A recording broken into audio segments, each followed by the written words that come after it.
Story Chat with John Fornoff, the art and passion of storytelling. Here's your host, Brian Bullabush. Hello, everyone. Welcome to Story Chat, our little corner of the internet where we get to talk about educate, and teach the art and passion of storytelling. I butchered that. How you doing, John? You're doing well, man. That's good. It's good for me. Oh, my wife's calling me. I'm gonna have to. Oh boy, I'm gonna have to do the dreaded ignore call. So Okay. It's all good. So how you doing? Hanging in there? Doing fine. I got a lot of things going. We've got let me think here. See, I'm getting ready to jump. We're doing Adventum, which is a Bible adventure audio drama, which is a lot of fun. And we've got somebody I've been mentoring, Nato Jacobson, is writing the next Adventum, which is really cool. And that's what we want to do for writers. We want to encourage writers and give them opportunities to connect and with projects. So that's what. Now, is he writing? Is Adventum like? Is he writing the whole series, or is it? No. He's just writing a portion of the series. There's a lot of. The Bible's pretty big. So either way, that's pretty cool. We're doing chunks. So he's doing that work with him on that. We've got Jonathan Park coming up. We got a really exciting show coming up. It's the Jonathan Park crew gets stuck in a castle. It's the world's largest escape room, but something goes awry, something mysterious, and somebody disappears, and it's kind of fun. The walls are closing in, all that kind of fun stuff, all the tropes. So that's gonna be a fun show. Let's see what else I've got. I'm gonna work on the next Jonathan Park. And there you go. The JP team hits the road. So we got a lot of stuff going on, a lot of fun. And then, oh my goodness, we got another Lamplighter Theater coming up. One called Shipwrecked, and we're going to be directing that here in a couple weeks. A lot of ships in your audio dramas that I've. A lot of ships, yes. Dragon and the Raven, we had ships run into each other, and just last night I saw Uncharted, which was bizarre. Was it any good? It was a fun ride. It's like. If it had a little, salutes to Raiders of the Lost Ark kind of thing in there. Yeah. It was just, it was so crazy. It was a wild ride. It was very fun. But there are ships in it. I won't spoil it for you. But yeah, I've seen the ship hanging from a helicopter. Or yes. It's kind of weird. Well, this week we have a special guest. Yes. Another Awesome. special guest. Keep going. I get excited. This is actually kind of a personal special guest for me because I've known Nathaniel. This is Nathaniel Battaglia. I've known him since college. At least high school. How long has it been? We were technically in high school at the time. We met in high school. Of course, we did like a dual credit thing. And so we were technically in high school. Went to Liberty together. So I've known Nathaniel for a long time, and only recently, recently, yes, you've gotten serious about writing. You've always been a writer, but recently you're actually making money and doing the thing as I said in the past. So tell us a little bit more about that. What you're doing. By the way, welcome, Nathan. Thank you for being here, man. It's a quick thing. It's the connection here too is Nathaniel was you're part of Art of the Start. We did yes, and you're going to be part of launch coming up. You're talking about that, and he's one of you that is listening, that's watching, and you're part of us. It's so cool to actually have you here, and we can talk with you. So thank you. It's just an honor to have you here. Yeah, it's an honor to be here. Good. So like Brian mentioned, I've been writing off and on for as long as I can remember, back to high school, early high school, middle school. Only within the last year, actually started to get serious about it and start to, send my work out to places to try and get published. And then finally, I have been picked up by a serial fiction platform, brand new serial fiction platform, to write a story for that. So I've been having to actually get real serious and write consistently. Good. The whole whether you want to or not, sometimes you gotta get up and write. Yeah. So that's been very exciting. We're getting up close to launching the app. It's going to be an app. And so they're getting up very close to launching it. They're starting to put out some of the initial preview art and stuff for the stories. So I'm really looking forward to it. That's fantastic. That is really cool. Well, you really also told me you got picked up to another writing thing recently. Yes, I got contracted to write a piece for a collaborative world building project. Basically, this gentleman is doing a collaborative world building piece in honor of his wife who passed away. The world is being built in her honor, and he's contracting writers to write a blog post from the point of view of a scientist studying the world. So it's basically all just world building, writing world building. So I got to write a piece about the world. He had us pick parts of the map that we thought were interesting and do a pitch. So writing that was fascinating. Wow. That's very cool. How long have you been at this whole professional writing thing? I got contracted at Mithril in December. So not very long. Not very long at all, yeah. Before that, I had been sending out my writing, because primarily I write flash fiction or short fiction. I find I do my best writing when I don't have to worry about the future of the story. I can sit down and write a self-contained story and be done. So it's actually been stretching my skills a little bit to write serial fiction, because I have to think about a future story, even though I can write in small increments. But I'd sent my work out to, online magazines for short fiction, gotten denial after denial, as everyone does when they're starting out, of course. So I was actually really surprised to only go through a couple months of that before someone said yes. So that was really exciting. Congratulations. That's awesome. That's really cool. That's really cool. So what is the aspiration for you, like in the writing world? Do you want to keep doing these short stories as long as you live, or do you want to move into the movies, audio dramas? What do you want to do? Have you thought that far ahead yet?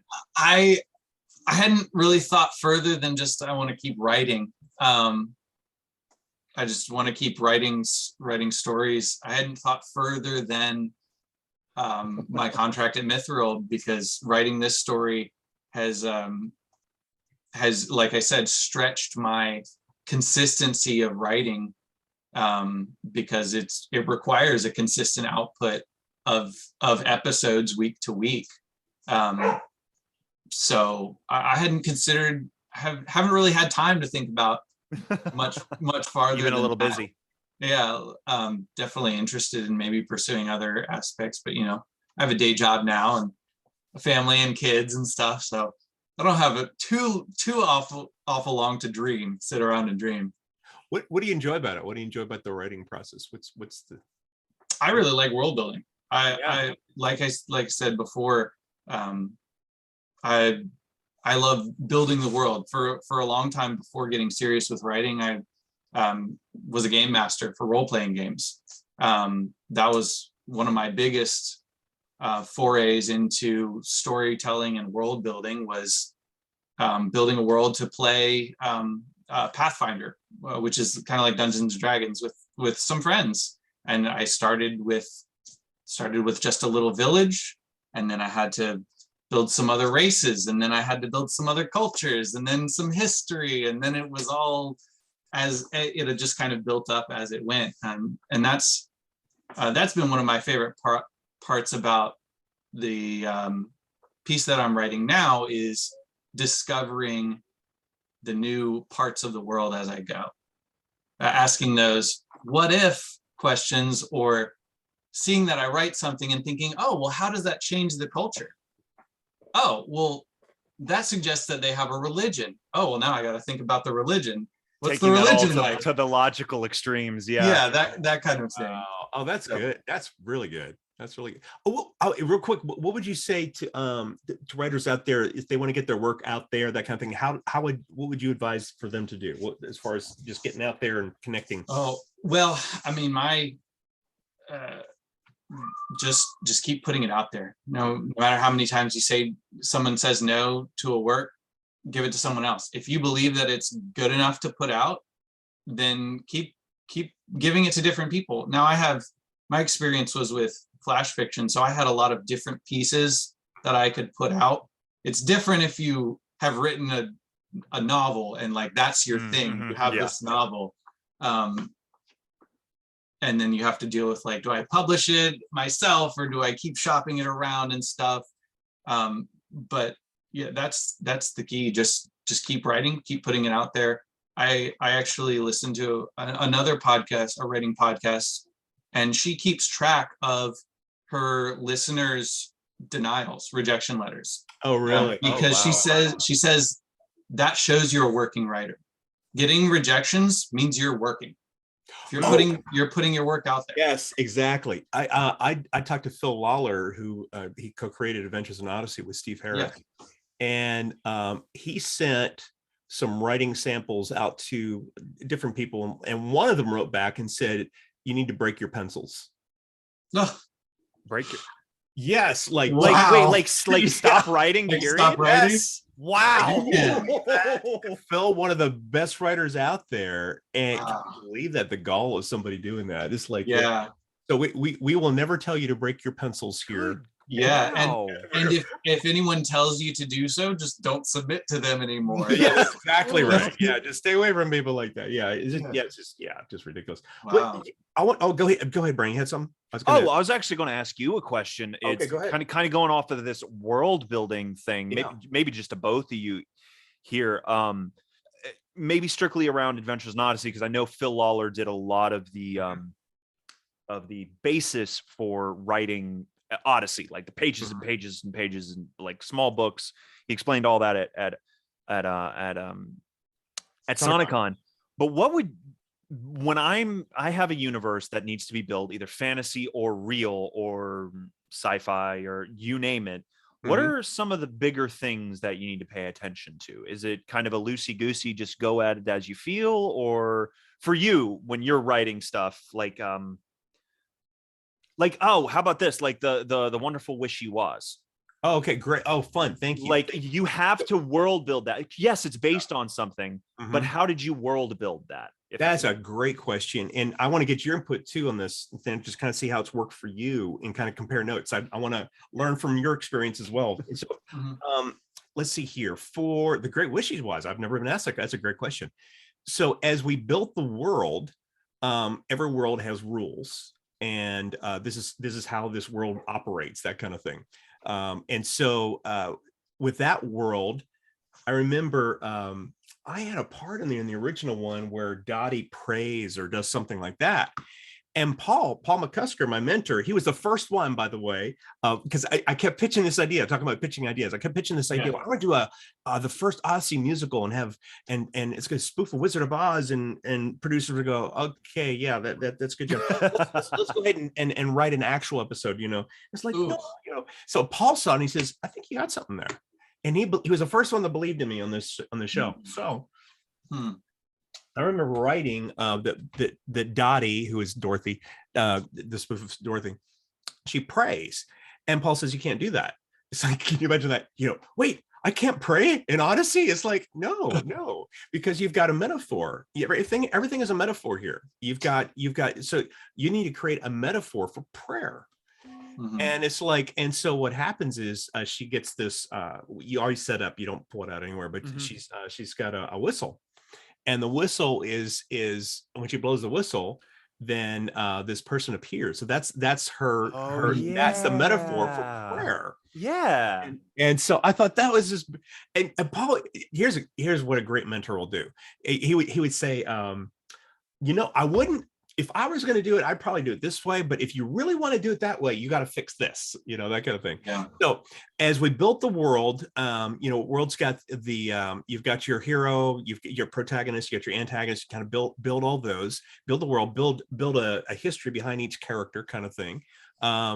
So I didn't build much on the characters, like the Scarecrow character and all that kind of stuff. I didn't do all, because it's kind of in the movie, but preconceived notions and all that. Yes, exactly. But the whole thing is about worldviews. There's hedonism, there's postmodernism, there's nihilism, there's all kinds of stuff going on in there, and we make songs about it, which is kind of fun. So it's part of building the world is making sure the metaphors hold up, make sure you're true to the world of your story, the rules of your story, that kind of thing. So I went in on other shows, I went in deeper as far as world building. But real quick, Nathaniel, I want to hear what you do, but here's how I'll give a quick overview is I'll do I'll build the characters, build the backstory, conflict within each character, put them against each other, make sure there's good chemistry. Like you've got this character is going this way, is adventurous. This character is more introspective and kind of thoughtful. I put opposites together. So I build the characters, and then the world itself. I'm what's the big thing? What's the epic thing? And what's their world? So there's the epic world, and what is their world? And how do they connect with that epic world? And always a build in, like the J.J. Abrams thing, build a black box. There's some kind of mystery. There's some kind of thing. They get a little hint of it. It's like, ooh, what was that? And then you close the box. Yeah. A little bit more. Next time, it's like, oh, close the box, and then you draw them into the story. So that's a big overview. But tell me, for you, how do you work it out? I think in some ways the pathway you take to world building will change depending on where the story seed came from. Like I said, originally my first foray into world building was for a role-playing game. So I started with just a town, and I had to build the world out to the region and then the continent as it went. This story that I'm writing now, it's called Honor in the Dark. It grew out of just a question in my mind. I was reading medieval feudal fantasy, like politics, intrigue, blah, blah, blah. It was very generic. And I just thought, what if that was sci-fi?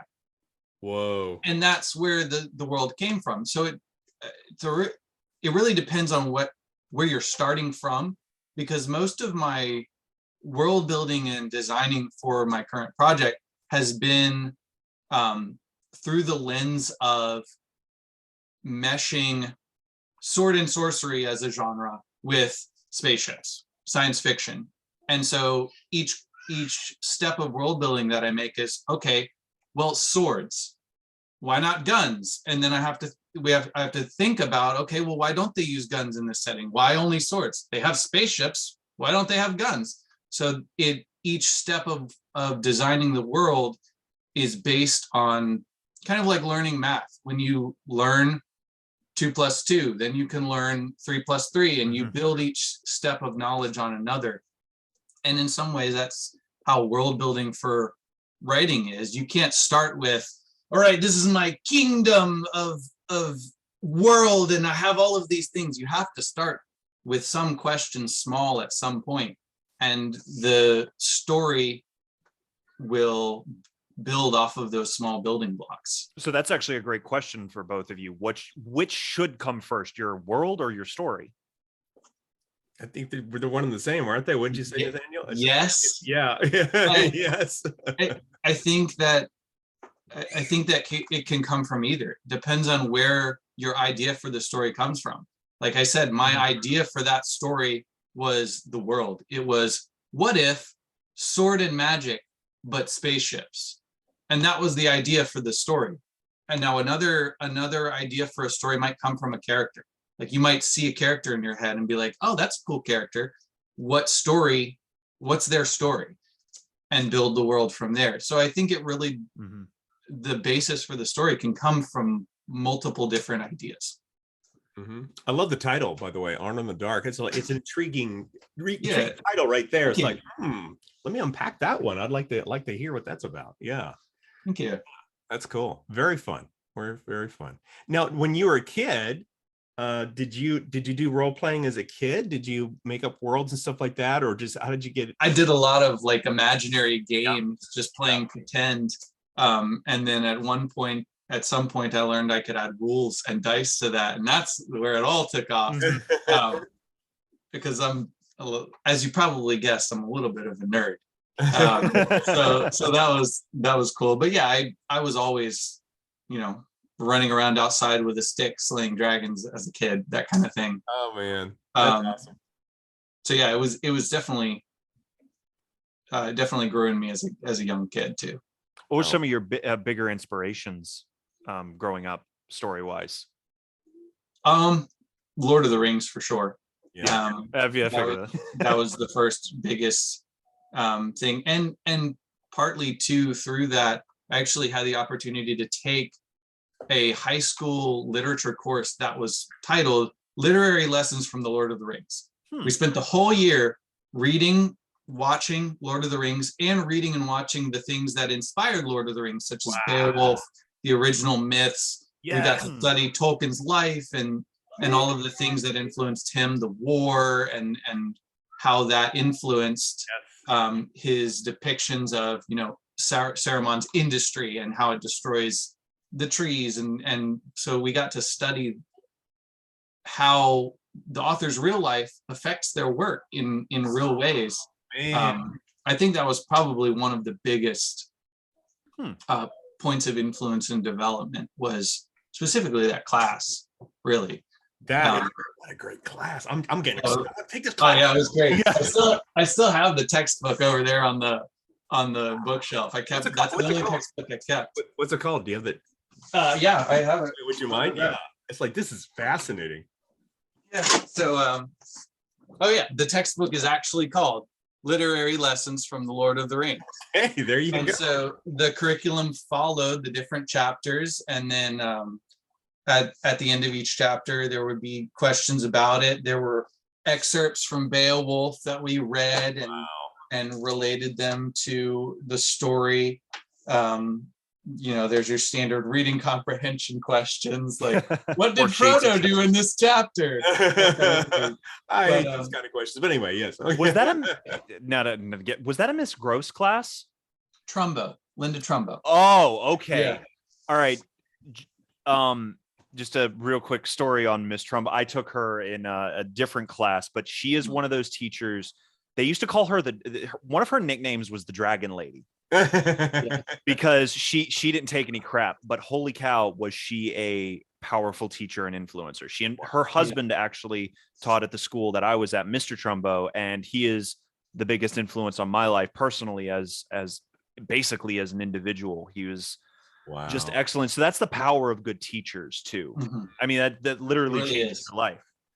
Wow. Yes. That's amazing. And that's one of my, actually the first piece that I completed, I believe, was for that class. We had to, the final project, we got to pick our own final project. A couple of the kids put on a Lord of the Rings themed banquet as their special project. Some designed swords and shields in lore.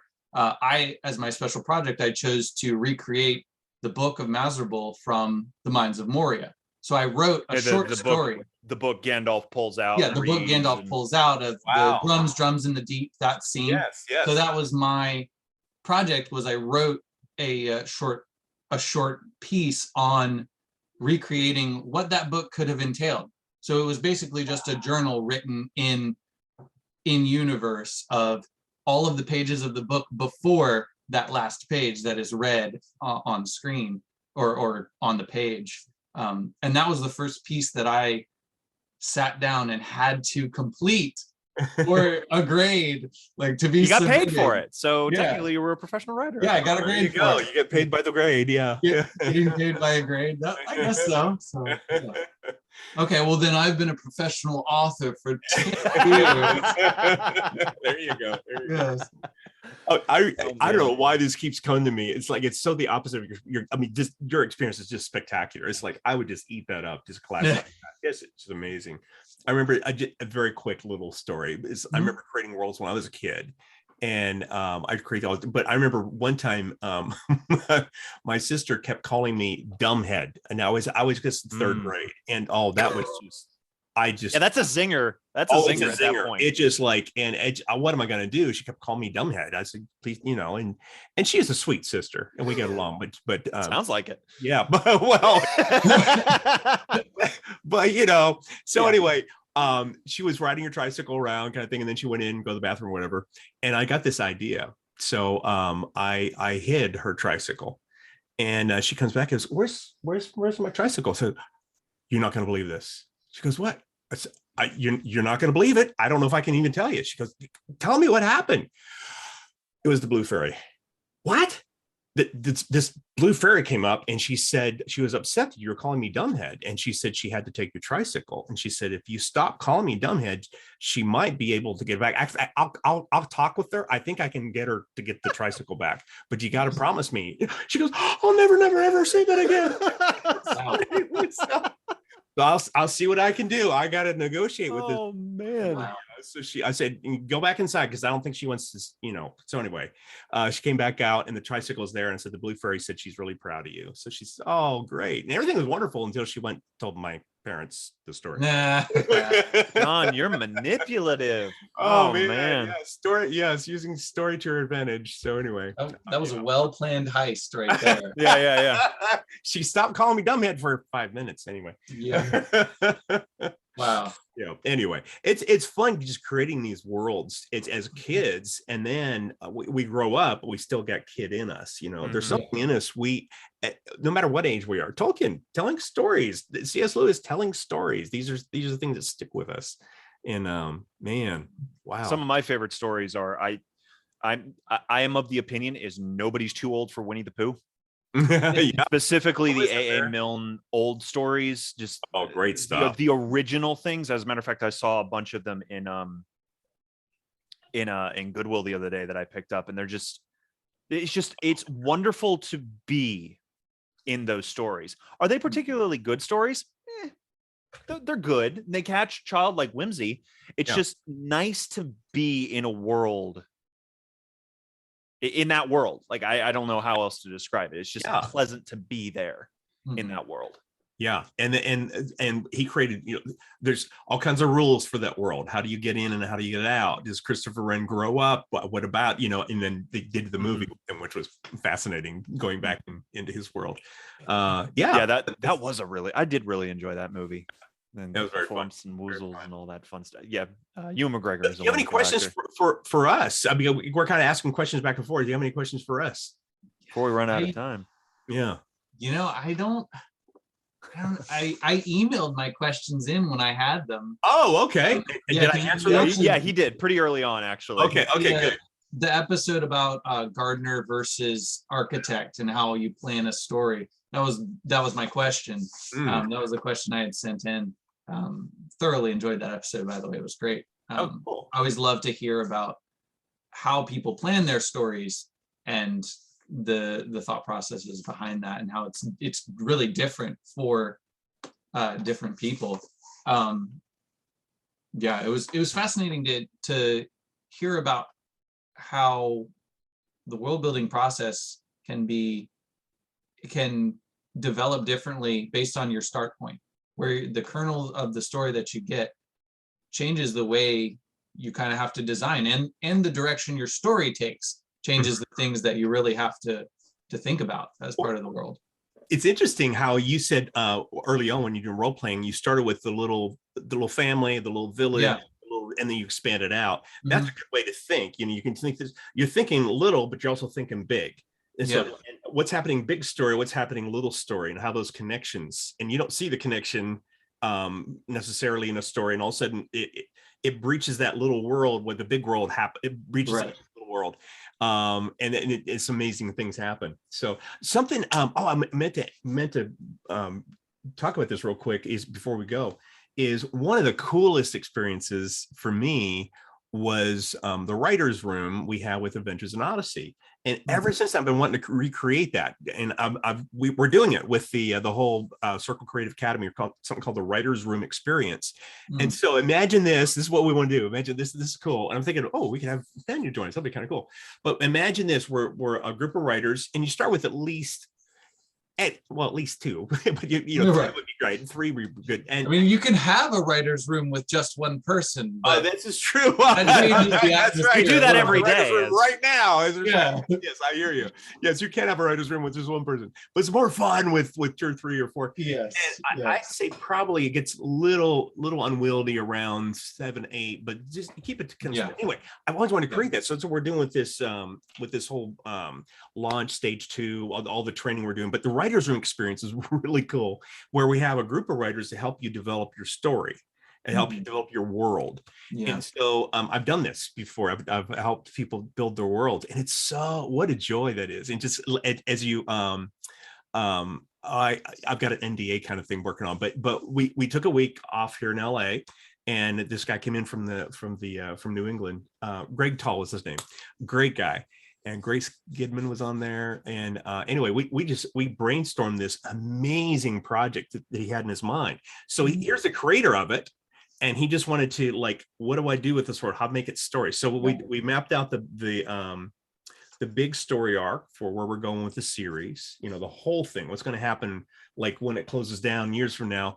And then what do we do for seasons, you know, 1, 2, 3, and then we just kind of, what do we do for episodes, whatever. But first we built the world, and we built the characters, then we built the world. And it's fun when that moment is like, ooh, and the what if is the can opener. It opens a can, is like, ooh, look at it, what if, yeah, but what if kind of thing. Yeah. So the what if, and then the what now or what then. Yes, Come up with this idea like swords, but then what now? Like what after that? Yes. Oh, let me pass this on for people listening too. Is one thing it's a secret. The one thing you never do, you should never do when you're brainstorming like ideas or whatever. And this is just a good rule for brainstorming. Is I've learned from experience is there's no bad idea.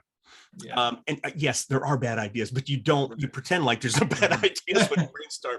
And what's cool about that is, as you're in the room brainstorming ideas, and like you come up with an idea, Nathaniel, you come up with an idea, Brian, you know, it's like, let's say I don't like the idea. Okay, I don't say, well, that won't work. Immediately, that branch of thinking goes, it just dies, and we don't go anywhere. Instead of saying, I don't like that, it's like, okay, what if? Or I was thinking maybe a completely different parallel, but you keep that ideas going, because down that pathway, there could be the gem of the idea, you know, but you never say that won't work or we can't do that. When you get done brainstorming everything, then you can come back and hone. You can pick out what's and you can tell when people there's something in the room when everybody goes, ooh, you know, you hit something, right? Yeah. So, yeah, that's cool. Well, Nathaniel, just before we wrap up, where can we find some of your work if people are interested in reading some of that? The app that I'll be publishing on is called Mithril Fiction. You can find the pre-registration at mithrilfiction.com. They're in the process of getting the stories uploaded and getting cover art written, drawn, and everything. So I don't have a set published date for that. Hopefully by the time this episode airs. There you go. But I also have a Ko-fi page, KOFI, which is similar to Patreon, and I have posted some of my short stuff there for free. And then you can find me on Facebook. I have an author page. I actually write under the name Nate Battaglia for the sole reason of it's easier to spell than my full name. Which we didn't mention your name here, do we? I don't think Nathaniel Battaglia, right? Can you spell? Yeah, Nathaniel Battaglia is my legal name, and my pseudonym, the name that I'm writing under, is Nate Battaglia. Similar enough to my real name, but way easier to spell. So how do you spell Mithril, by the way? Mythrill. There we go. Okay, great. So people can find it. That's awesome. It's great to have you here. Yeah, it's great to be here. It was a lot of fun to talk about world building, my favorite topic of writing. Oh, fantastic. That's awesome, man. Good. Thank you so much. Yeah. All right, John, any thoughts on that before we close out? Got about a minute left on this Zoom meeting. I was watching. I was trying to wrap up. Yeah, that's good. That's some good stuff there. Yeah. I've never been on like Zoom on a meeting before, and so it was weird to have that timer. I'm like, oh, we got generally that doesn't exist. So I don't know why it's usually it's fine and just lets me go for however long. For this time, I don't know. All right. Yeah, we gotta get ready to say goodbye before we rudely like cut off. Right. Yep. Thank you for being here, man, and thanks for thanks for having me on. Yeah. I've been loving following the podcast. I'm sure I'll email in with more questions to be discussed later on. So sounds great. Following on. I appreciate the opportunity. Blessings to you, man. I'm excited about where you're going. Very excited. Yeah, that's cool. Awesome. All right.